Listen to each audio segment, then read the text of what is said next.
Kekayaan bukan tanda kemuliaan. Kemiskinan bukan tanda kehinaan dari Allah. Saya paling benci kalau ada melihat orang miskin yang dibatasi rizkinya oleh Allah, di hadapan orang kaya nunduk-nunduk. Hei, Anda bukan orang hina, kenapa harus nunduk-nunduk? Allah tidak menghinakan dengan kemiskinan, dan Allah tidak memuliakan dengan kekayaan. Ingat baik-baik itu. Ingin bukti? Salah satu cerita yang saya dapati, orang-orang yang diluaskan rezekinya oleh Allah, sebagian saya katakan tidak memperhatikan sholat berjamaah. Saya pernah dapati seorang penjajah sapu keliling. Jadi dia pakai sepedanya. Lihat, perhatikan ya.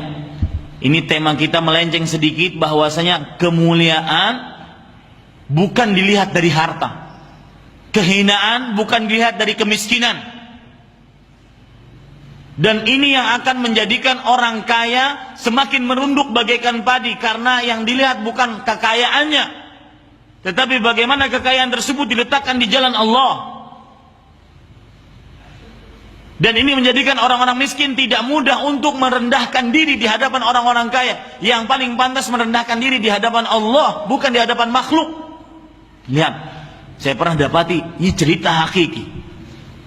Seorang penjual sapu keliling. Kalau di Banjarmasin ada sepeda ontel, dia di situ jual sapu perabotan rumah, ya, seperti ya perabotan rumah, seperti kemoceng, seperti hanger, seperti apa lagi, macam-macam. Dia jual dengan sepedanya. Orang ini, para ikhwah sekalian, dia sudah tahu, dan itu terbukti ketika kita lihat pada waktu itu sholat zuhur pada waktu itu. Kita lihat orang ini sebelum zuhur setengah jam sudah di depan masjid. Bahkan masjidnya pada waktu itu pun belum dibuka. Jadi orang ini meskipun dia jualan dengan sepeda, dia sudah memperkirakan, kalau saya ke utara, saya akan dapati masjid itu. Laku tidak laku dagangan saya, yang penting saya bisa sholat berjamaah. Kalau saya ke selatan, saya akan dapati masjid yang ini. Tapi dia paham jalan-jalan yang dia jalani. Dan pemikiran dia adalah, meskipun saya jualan, saya tidak pernah ketinggalan sholat berjamaah. Lihat orang-orang yang diluaskan rezekinya oleh Allah. Ada sebagian yang berpikir seperti itu. Orang ini seperti yang saya sebutkan di awal, akan menjadi pemberat bagi orang-orang yang lapang, yang nyaman alat transportasinya, yang nyaman nyari duitnya, tetapi tidak sholat berjamaah. Orang ini pun dengan keadaan sulit demikian, jadi dia mempunyai kebiasaan. Untungnya berapa sih jualan sapu? 10.000, 15.000. Dia cerita setiap hari mungkin untungnya cuma 15.000. Tapi 15.000 tersebut dikumpulkan dengan niat untuk apa? Untuk umroh, Pak. Untuk umrah dia niatkan. Bagaimana dia bisa berumrah? Jadi untung 15.000 dia kumpulkan. Ketika mulai banyak sedikit, dia belikan emas. Karena dia tahu harga emas stabil. Dia kadang cincin, kadang ini dia belikan. Dia ikat di perutnya, Pak. Ketika ingin sekali dia dan istrinya ingin berumrah, lihat. Bandingkan dengan orang-orang yang diluaskan rezekinya. Yang kalau seandainya pelesiran ke luar negeri, ke Amerika, ke Eropa, itu paling semangat, paling jor-joran mengeluarkan uang, ribuan dolar dia keluarkan hanya untuk melihat aurat. Bahkan kadang-kadang kalau seandainya sudah pergi ke Amerika, ke Eropa, ya, atau keluar negeri, itu saya paling kesel sudah. Ya, kalau melihat orang yang belum ke sana, melihat orang yang cuma sampai Riau, Pekanbaru, Riau, cuma sampai Riau, Amerika, Eropa, apa yang dibanggakan? Aurat. Tetapi untuk pergi ke tanah suci, mengumpulkan uang, padahal uangnya juga sudah banyak, tidak mau. Orang ini menjual sapu, dia kumpulkan berapa sih untungnya? Dia kumpulkan, akhirnya dia daftar. Subhanallah, Pak, ini saya merinding. Saya punya teman travel umrah dan haji. Ketika orang ini mendaftar di travel teman saya tersebut, cerita ini dari teman saya. Dia mengatakan, ini Pak, duit saya untuk mendaftar. Pak, masih kurang 25 juta karena 2 orang, suami dan istri. Kemudian beliau buka bajunya, beliau buka ikatan kain beliau. Jadi, dan orang ini di Banjarmasin ya adanya, dan masih hidup. Saya ketemu dengan orang tersebut.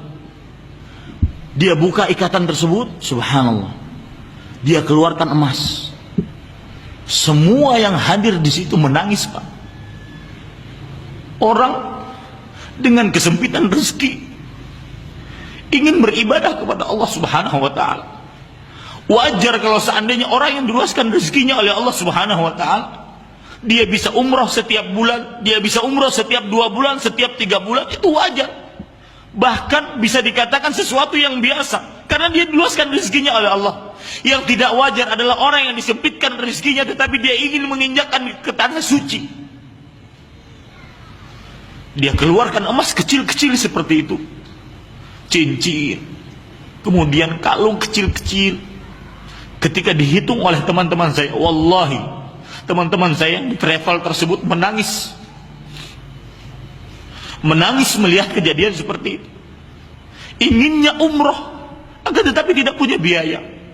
Ketika dihitung pun, Pak, mohon maaf Pak, masih kurang. Subhanallah. Lalu kata beliau, bisakah saya menghutang sebentar? Subhanallah. Kemudian kata teman saya yang salah satu owner, pemilik dari travel tersebut, sudah biarkanlah, biar kita tidak punya keuntungan, kita tolong orang tersebut, mudah-mudahan Allah Subhanahu wa taala memberkahi. Lihat Pak, perhatikan, dibandingkan dengan orang-orang yang diluaskan rezekinya, yang tidak pernah memikir, yang sukanya cuma pelesiran foya-foya. Ini Bapak Ibu saudara-saudari yang dimuliakan oleh Allah Subhanahu wa taala. Orang-orang seperti ini akan benar-benar menjadi pemberatan di pada hari kiamat bagi orang-orang yang diluaskan rezekinya. Maka tidak heran setelah ini kita mendengar Rasul sallallahu alaihi wasallam bersabda, "Ayyus sadaqati Allah." Wahai Rasulullah, sedekah apa yang paling utama? Kata beliau, ini perhatikan, rubah pemikiran kita bahwasanya orang bersedekah hanya orang yang diluaskan rezekinya. Tidak. Bahkan semakin kita sulit untuk mengeluarkan harta, tetapi kita keluarkan juga, maka itu termasuk daripada orang-orang yang luar biasa sedekahnya. Rasulullah sallallahu alaihi wasallam bersabda, "Juhdun muqil."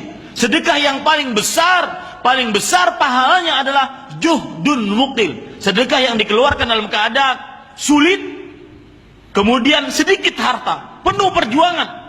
Kalau saya keluarkan, saya tidak makan nih, tapi saya beriman kepada Allah, mana qasat sadaqatun min ma, tidak akan pernah harta berkurang dengan sedekah, saya keluarkan.